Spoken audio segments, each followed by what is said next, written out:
Your country is even more under assault than freedom of speech. In our country back home, we still have a First Amendment. You guys have hate speech laws. You have a criminal code of Canada advocating for penalties of up to 2 years in prison for inciting hatred against an identifiable group, which is insanity, since obviously there is no great legal definition of any of these terms. They are all far too broad. As a lawyer, Bill C-16 is an abomination. Bill C-16...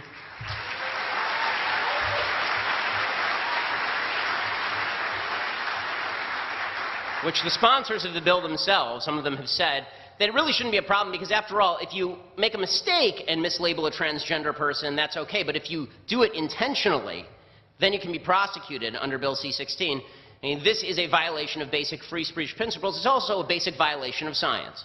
And we have now come to the point, for the left, where science itself is an obstacle to their agenda. And that's why you see on campus Professor Peterson being ripped up and down by University of Toronto for failing to properly abide by the idiotic strictures of an anti-scientific program that denies biology in favor of subjective self-measurement. Okay, you see Professor Peterson receiving a letter from the Dean of the Faculty of Arts and Science and the Vice Provost for Faculty and Academic Life stating that his refusal to call men women is, quote, contrary to the rights of those persons to equal treatment without discrimination based on their gender identity and gender expression, and they called Professor Peterson's decision to abide by biology unacceptable, emotionally disturbing, and painful for some students, and they threatened him with violating the Ontario Human Rights Code. Now, it is worthwhile mentioning that when it comes to the sort of speech codes that are used up here and are used on your campuses, they only seem to apply to certain groups in the hierarchy of victimhood. So Jews seem to be left out of this particular situation. Over at York, anti-Semitic propaganda has become all the rage, with boycott, divestment, and sanctions endorsed by multiple professors. BDS is, of course, a pure form of anti-Semitism, unwatered down and undiluted, despite all attempts to mask it. The York Federation of Students has formed an official alliance with the Students Against Israeli Apartheid. And there is, of course, the mural at the Student Center that showed a Palestinian man holding rocks and gazing at a Jewish settlement. According to B'nai B'rith, high school students who visited York were told they didn't understand victimhood because they were Jewish. All of this stuff is okay. But if you say that a man is a man and a woman is a woman, and you can't magically change from one to the other, you can't just pop a man into the woman machine and they come out like a star-bellied Sneetch from Dr. Seuss. If you say that, then all of a sudden you're violating hate speech rules in this country and on your campuses. None of this is rare in America either, obviously. America's college campuses are experiencing exactly the same thing. There is, fortunately, in the United States, still a legal framework under which you are allowed to say essentially what you want. We'll see how long that lasts, but that seems to be a pretty strong bipartisan tradition in the United States. But on campus, that tradition has gone the way of the dodo bird. The idea that you get to say what you want and think what you want, that no longer applies on America's college campuses. And that's because America's college campuses have one abiding goal, and so does the left more broadly. The college campuses are sort of just the tip of the spear.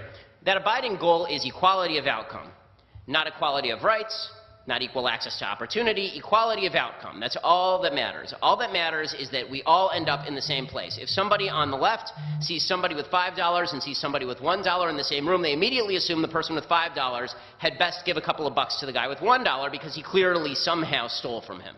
Right? Equality of outcome is all that matters. Now, America's founding fathers believed in equality of rights. They believed that we are all born equal in our rights, that God has provided us with certain inalienable rights that we can't give away, and that no one else has a right to impede upon. But that's not how the left thinks. The left thinks in terms of this equality of outcome. And the problem is the real world doesn't provide equality of outcome because, number one, we all start with different capacities. Right? Some of us are smart, some of us are stupid, some of us are tall, some of us are short, some of us have logic, some of us are protesters at college campuses.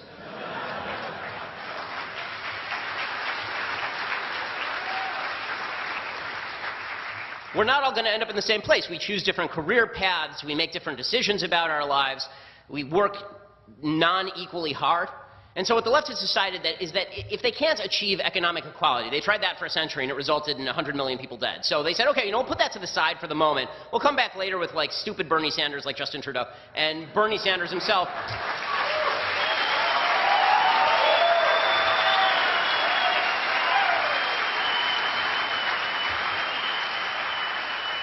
and we'll talk income inequality, and then we'll talk about social democracy, and then eventually we'll sort of start inching our way back toward the confiscation of wealth at point of gun. But while we do that, in the short term, at least we should have equality of feelings, and that we can do immediately. We can ensure equality of feelings right now. If we can't all feel equal in our achievements, then we can at least all feel equal when it comes to our feeling of victimhood at the hands of Western civilization. And the best way to do this is set up the hierarchy of intersectionality. A bunch of people have talked about this tonight, but they're really, people say that it's hard to distinguish what that hierarchy is. It's not hard at all. We all know it, right? I mean, if you're on a college campus, if you're living in a leftist area, you know what the hierarchy of intersectionality is. You know, the folks whose opinions mean more. At the very top are the LGBT folks, and then below that are, this is the United States version anyway, right below that are black folks, and then Hispanic folks and Native American folks, and then women, and then Asian folks, and then Jews, and then straight white guys. Right? That's basically the hierarchy of intersectionality. And the thing is that your opinion doesn't matter. All that matters is where you are on this hierarchy of intersectionality, unless you are a right-winger. Then you are not even human and we don't pay attention to your opinions. But everybody else, we will accept your opinion so long as you accept the hierarchy. So if you're a straight white male and you accept that your opinion is of no value compared to anyone else on earth, then you get to be part of the club. And what's great about this is that you can tell just by looking at someone. I mean, it's a little racist and kind of sexist and a little bit classist and everything, but you can tell just by looking at someone, just by looking at them, how valuable their opinion is going to be. It doesn't matter how stupid it is. We know how valuable their opinion is going to be. In fact, if we could somehow find an LGBT, a transgender, male, lesbian, half Native American, half black, a quarter Mexican, and a little person with a disability, then that person would be able to just rule us. We could end democracy right now.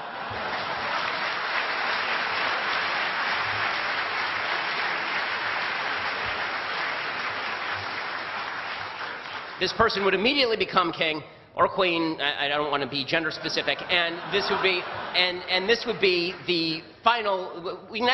No more voting, no more debate. This person has the ultimate opinion because this is the ultimate victim of this evil Western civilization that must be torn down piece by piece. And the bargain for people is pretty simple. You get to feel good about yourself even if you haven't done anything in your life. You get to feel that all of your failures are the result of a society that's seeking to victimize you. Grab a chisel and hammer away. You're part of the coalition that's going to tear down this evil civilization that has victimized you. Now, never mind that all of this is sheer bullshit. Right? Never mind that none of this makes any sense. Never mind that when people talk about white privilege, in the United States it doesn't make sense for a variety of reasons, including the fact that the majority of people on welfare in the United States are white, including the fact that the people with the highest average household income in the United States are Asian, which is weird. I mean, like, Koreans didn't write the Constitution. Right? So is it Korean privilege that's causing all of this in the United States, or is it just possible that we have a free system and people who work really hard do really well in the United States under a free system? None of it makes any sense, but it makes everybody feel really good. And that feeling of victimhood is empowering to people. It's not empowering them to do anything useful. It doesn't empower them to work harder because, in fact, if they work hard and they succeed, they've actually undermined their entire argument. If they work hard and they succeed under this cruel, oppressive system that was supposed to keep them down, then how do they make the argument it's a cruel, oppressive system that was supposed to keep them down? It makes it kind of difficult. But it does give them a feeling of achievement just for being there. And the way that they protect this is by preventing anyone else from thinking or speaking. And so they use language like white privilege, and then they use the microaggression culture. Now, the microaggression culture is specifically designed to make people into mewling babies.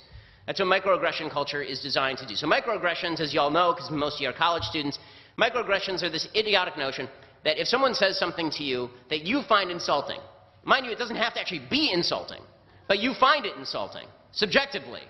Right? If you find it insulting, then you have been microaggressed. Something deeply evil has been done to you, and you have every right to be upset and angry and blame the system and cry about it. Right? That's what and we have to ban them. We have to do everything we can to wipe that out of people. We have to have diversity training so that people must never speak. We become like a monastery from the 14th century. You just sit around and you stare at each other. But it's all pretty because it's ethnically diverse, but it's really quiet. That's what microaggression culture is designed to do. These small actions or word choices, as Jonathan Haidt over at The Atlantic says, that seem on their face to have no malicious intent, but that are thought of as a kind of violence nonetheless. Now, what's dangerous about this is not just the attempt to silence, it's the language itself. So microaggression is not just something insulting. When I was growing up, we didn't have this stupidity. I'm not that much older than you guys, but we didn't have this stupidity even 10 years before you were born. We just used to call it an insult. And then we were told to grow up because people insult each other. But the microaggression language is different because microaggression language suggests that there is an actual aggression taking place. Something aggressive has been done to you. Never mind that it wasn't purposeful. Never mind it wasn't even accident. Never mind maybe never even happened. The bottom line is something aggressive has been done to you. And you know what aggression calls for? It calls for an aggressive response. It calls for you to shut down debate. It calls for you to storm stages. It calls for you to get violent with people. And so things that are completely and utterly anodyne, right? If you say something like, I'm colorblind to somebody, this is a microaggression, because how could you not acknowledge your own white privilege? I'm colorblind actually means you're racist, right? If you use he and she, right, this is offensive to transgender people because you're not using made-up words like she and gjibi, right? These are microaggressions because even if you legitimately didn't know the sex of the person you're talking to, or you did know the sex but you didn't know what, like you're meeting the person for the first time, you have no idea what in their own mind they are. If you do that, then it's a microaggression on a cosmic scale, and this calls for aggression. Now, and this has actually resulted in violence, not just in attempts to shut down speeches, you know, by somebody who I really dislike but has every right to speak, Milo Yiannopoulos at Berkeley, or attempts to shut me down at DePaul University or at University of Wisconsin or at Cal State LA. It's getting to the point where it's bleeding up from the university level higher up into sort of the leftist group.